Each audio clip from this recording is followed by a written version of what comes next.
Por ejemplo, si hablamos de verbos, en chinanteco y generalmente en las lenguas de la familia otomangue, cuando se conjugan los verbos en la tercera persona en plural, siempre se distingue entre lo inclusivo y lo exclusivo. Por ejemplo, nosotros podemos decir, en chinanteco podemos decir nosotros, así todos los que estamos acá, pero podemos, no sé, decirle a un compañero que salga y podemos decir nosotros y sin el compañero. Bueno, esto es un poco complicado ahorita de explicar todo, pero esto también tiene que ver mucho con la visión del mundo lingüístico, cómo se pone en práctica cuando se habla y cuando se actúa. El otro punto tiene que ver con los números. Generalmente las lenguas indígenas no se cuenta igual que contamos en español.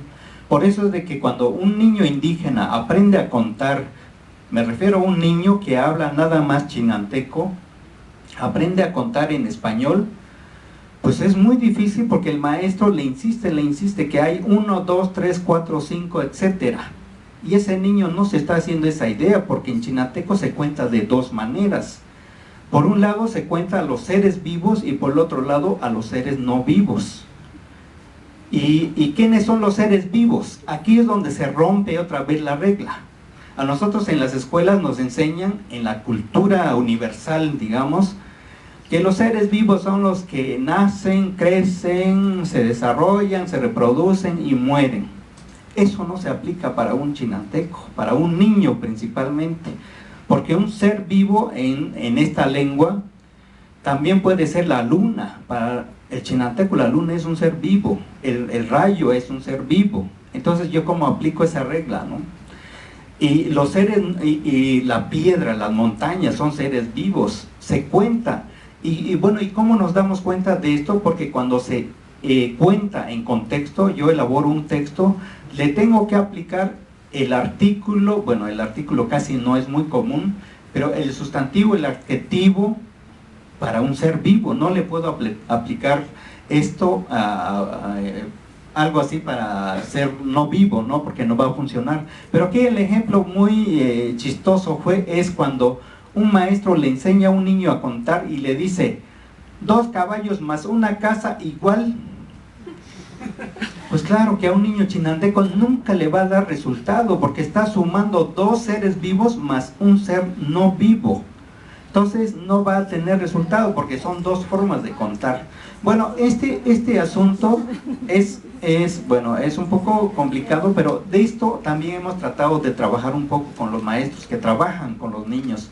En las lenguas mayas, por ejemplo, es muy inventado y hay estudios que dicen que no pueden contar una cosa redonda más una cosa cuadrada, porque la misma lengua no lo permite. Entonces, la visión del mundo también está presente ahí. Por eso les decía que esto no es, vamos, es algo más que algo irreal, ¿no? Bueno, y hay lenguas como el chinanteco que tienen tonos. Las lenguas tonales son muy famosas en el mundo porque estas lenguas le han puesto, los del Instituto Lingüístico de Verano, han puesto números para marcar los niveles de tonos, porque una palabra que tiene la misma vocal, en chinanteco le puedo cambiarle 20 veces de tonos y cambia 20 veces de significado. Entonces, por eso dicen, bueno, cuando le ponemos tonos, van a ser más números que letras, ¿no?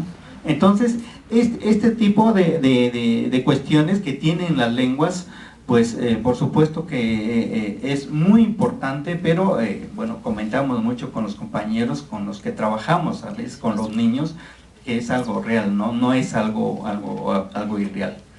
Bueno, ahora esta visión entre el mundo indígena y no indígena también ha provocado muchos problemas. Cuando hablamos de esto, de la visión de los indígenas, en este caso de los chinantecos o de algún otro grupo específico, pues sentimos que es algo muy bonito, algo muy folclórico, no sé, y así lo utilizamos, ¿no? Algo así fuera de lo normal. Y yo pienso, y es algo que pues hemos reclamado algunos, ¿no? No coincidimos todos, por supuesto. Hay muchos líderes indígenas, intelectuales indígenas que defienden a capa y espada y dicen, bueno, es que lo indígena es lo máximo, es los que vivimos en estos mundos, en estos varios mundos, hemos entendido que así como es válido lo indígena, también es válido lo de otras culturas. Porque luego hay este problema, grave problema entre la visión indígena y la visión no indígena. Recientemente hicimos un trabajo en la zona de Tuxtepec, en Valle Nacional. Ahorita hay un proyecto del INALI, del CIESAS, apoyado por la NASA. Se empezaron a elaborar los interactivos en lenguas indígenas. Y ahorita ya se trabajó con el purépecha, el mazahua, y estamos con el chinanteco, que ya se va a publicar ya en poco tiempo. Cuando hacíamos este material hicimos un trabajo de campo con investigadoras del CIESAS y anduvimos todo por Valle Nacional para ver un poco lo de la siembra de la yuca. Y cuando hablábamos de esto, bueno, ¿y cómo se va a llevar esta clasificación para preparar estos materiales? Son juegos que pueden utilizar los niños para jugar, ¿no?, en la computadora y aprender a leer en chinanteco en este caso. Entonces yo les decía a estas personas, bueno, es que cuando hablamos de esta clasificación resulta increíble que también otras lenguas como el español lo tienen. Por ejemplo, cuando nosotros decimos qué y quién, estamos clasificando seres vivos con la misma palabra, ¿sí?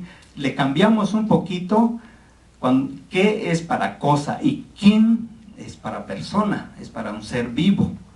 Esto es exactamente lo que pasa en estas lenguas, nada más que en estas lenguas es algo más grande, más complejo. Bueno, complejo es, a lo mejor no es una palabra muy adecuada, ¿no? Pero esto es un asunto que merece mucha atención para el caso de desarrollo de los materiales educativos en las lenguas indígenas. Otro tema que se habla mucho es de emoción y todo. Y la verdad, les quiero decir que hablar de tequio no es de emocionarse cuando estamos en una comunidad. Es algo más complejo. Yo apenas terminé mi cargo el año pasado, fue mi último cargo en mi comunidad.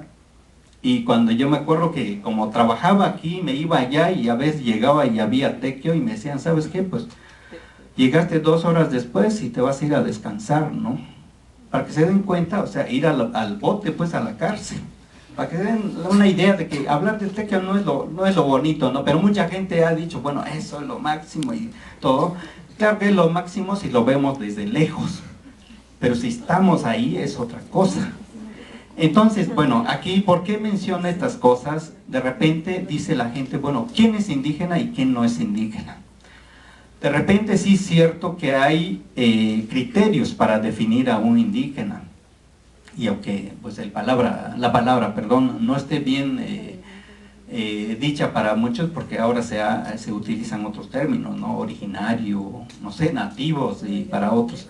Pero bueno, es un término que siempre se ha utilizado recientemente en la Secretaría de Asuntos Indígenas, por ahí lo sabe muy bien el licenciado, que se discutía un poco este asunto, ¿no? Y todo el mundo decía, es que debemos decirle originarios.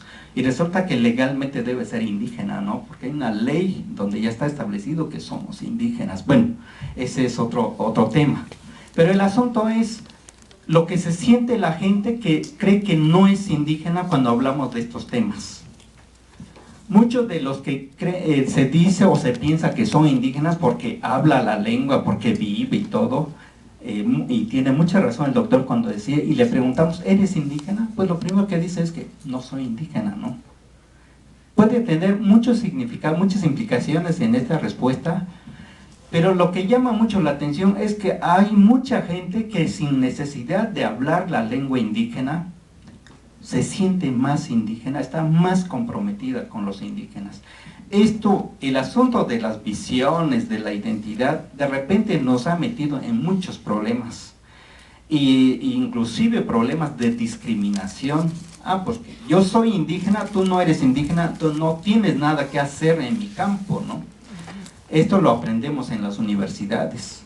Yo ahora tengo amigos que ni siquiera son mexicanos, pero yo los valoro mucho, inclusive más que algunos que dicen que son indígenas, porque ellos sí están dispuestos a sacrificarse y apoyar estos proyectos que tenemos para los indígenas o lo que hacemos con nuestra gente, ¿no? Entonces es un asunto un poco complicado por allá, y lo que le quiero decir a ustedes, les quiero decir es que no necesitamos ponernos un huipil para ser indígenas, ni tenemos que ponernos unos guaraches, ¿no?